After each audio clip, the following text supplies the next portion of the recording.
Did you know that last month Nintendo only published one game for the Nintendo Switch Online? That turns out to be the first time that's happened since last August.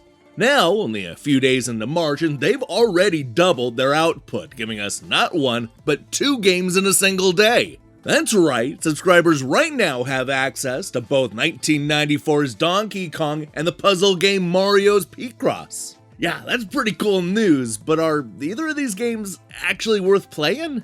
To answer that question, I decided to flip through the pages of Electronic Gaming Monthly, Computer and Video Games, Nintendo, Power, and more classic magazines to see what the critics said back when these games first came out. Oh, I sure hope you like smashing barrels and chiseling rocks, because this is another puzzling episode of Nintendo Switch Online Review Crew. This is Bill after playing Mario's Picross, the mind-building puzzle game where clues and numbers uncover hidden pictures. It's as challenging as Tetris. Mario's Picross on Game Boy and Super Game Boy. It's so big! Unique exercise for your brain. From Yoshi to Pokemon to cute little Kirby, if Nintendo had a puzzle game to sell, then they were gonna hedge their bets by forcing one of their beloved characters into the package. And nobody was off limits either, especially Mario, who ended up headlining all kinds of simple puzzlers throughout the years, including the game we're going to talk about today, Mario's Picross. This is a collection of 256 nanogram puzzles that see the player using their deduction skills to chisel away at blocks in order to create a very simple picture. While this style of puzzle game may be popular now, this first try sold so poorly in the US and Europe that Nintendo chose not to release any of the sequels until 12 years later. And it wasn't just consumers who were mixed on Mario's Picross, because the critics were all over the place. If you don't believe me, then check out what Electronic Gaming Monthly said in their 70th issue. Fake Ninja Sushi X gave the game a 4 out of 10, arguing that he likes puzzle games and generally thinks they're better on a portable. However, this game was just too boring. Chiseling away numbers at the top and side make it seem more like a math test instead of a game. It may be good for educational reasons, but it sure is bland to play. Al, on the other hand, gave the game a 6, the highest score EGM can muster. Puzzle games are usually very successful on Nintendo systems, and Mario Picross is no different. But I must warn you, this title depends heavily on logic and reasoning. If you want something in the vein of Kirby's Avalanche or Dr. Mario, then you're not gonna get it here. Anyway, the game is still decent if you have the patience for it. It is a pretty cool game for the first few puzzles, but it kind of fizzled out and bored me towards the end. It's still worth a try. EGM ended up giving Mario's Picross an average score of 5.1 out of 10. As it turns out, this is the lowest score of any of the magazines, but don't get too excited as the game continues to be divisive. Nintendo Power, for example, gave the game a so-so 3.3 out of 5, which is much lower than the rest of their mascot puzzlers. Video Games, the ultimate gaming magazine, their boast, not mine, ended up liking the game a little bit more, going with a straight 7 out of 10. Game Informer ended up liking it a little bit more than that, going all the way up to an average score of 7.25 out of 10, with Rick, the Video Ranger, calling it the perfect game to keep yourself occupied during a long car or plane ride. A good addition to almost anyone's Game Boy collection. Rainer, the Raging Gamer, agreed, concluding that this game can be easily described in just 2 words: good and addicting. If you're into puzzle games and you're looking for something new, here's your game. And that brings us to the magazines that actually went above and beyond by actually recommending Mario's Picross. I'm talking about GamePro, who enjoyed the puzzle game enough to give it a 4 out of 5. Computer and Video Games, on the other hand, went all the way up to, get this, a 96%, easily the highest score that I could find. It's nice to see a Game Boy puzzle game that isn't a Tetris clone. And it's even nice to see one this addictive, original, and rock hard.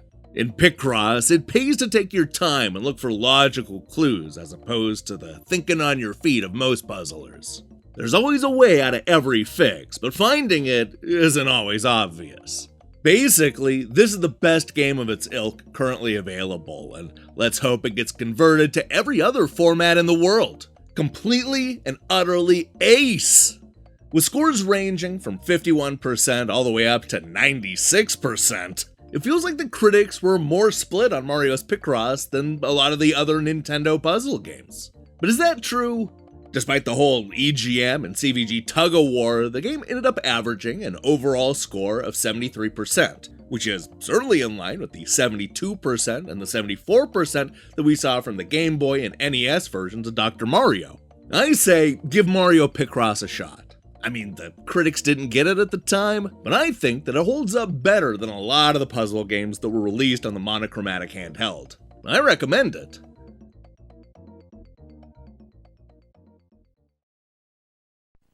Picross, Picross, Mario, Picross, Picross, Picross, 頭が Picross, Picross, 数字をヒントに隠された絵を解き明かすピクチャークロスワード、それがピクロス。テトリスを超える面白さ。ゲームボーイソフトマリオのピクロス。スーパーゲームボーイならカラーでピクロス。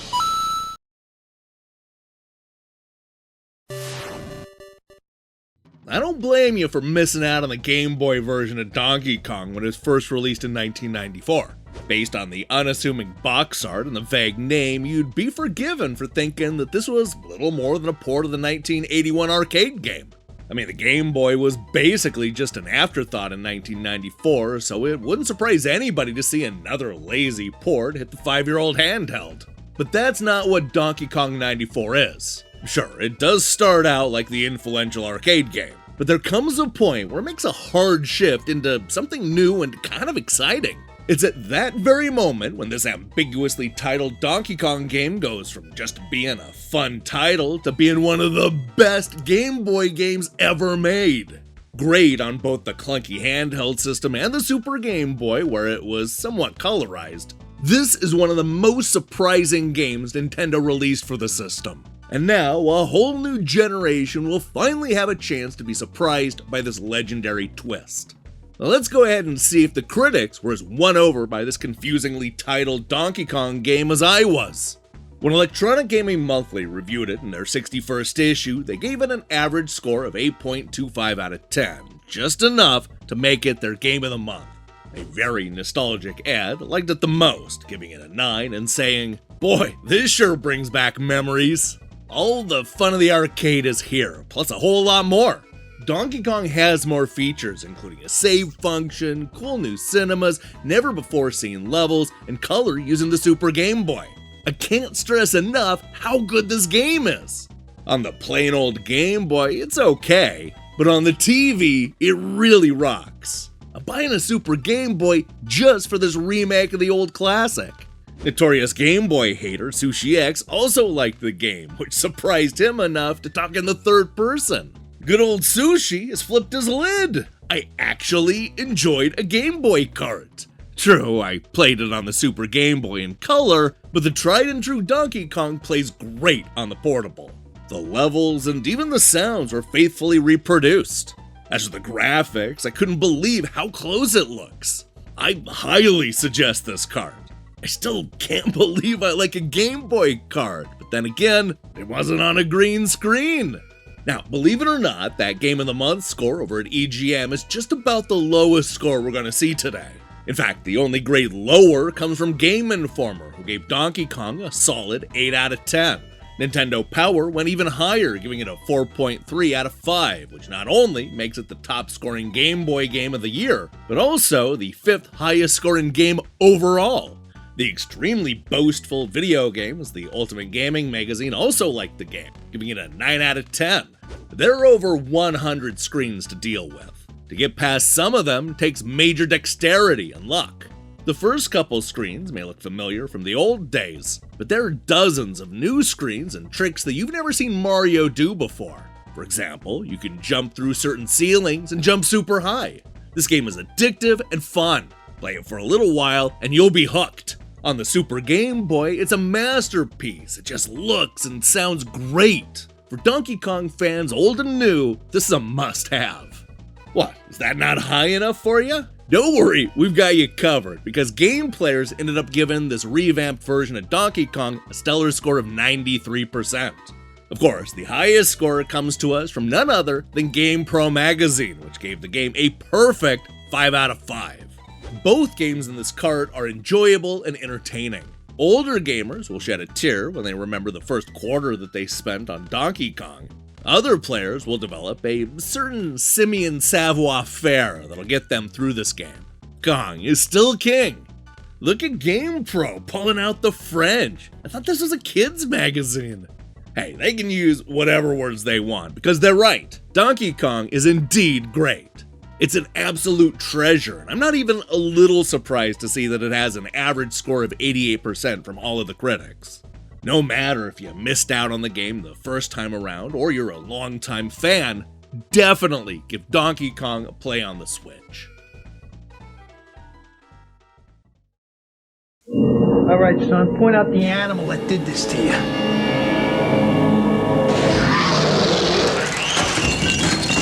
The beast is back, now with 100 levels of pain. Donkey Kong, new for Game Boy. Hey, thanks for watching me break down these classic reviews. If you liked what you saw here, then you should know that we post episodes just like this every time classic games get added to modern consoles. We have a whole playlist with hundreds of these reviews. So, give it a binge when you have a few minutes to spare. Like a really long elevator ride. Now, here's the question I have for you. What's your favorite mascot-themed puzzle game? Look, it doesn't have to be from Nintendo, though Nintendo definitely has the most to choose from. I don't know, perhaps you're a big fan of Dr. Robotnik's Mean Bean Machine. Come on, let me see your picks in the comments below. In other news, we'll be back next week with so many reviews. Plus, something special, probably. While you wait for that, I strongly recommend you click that subscribe button and support what we're doing here. Until then,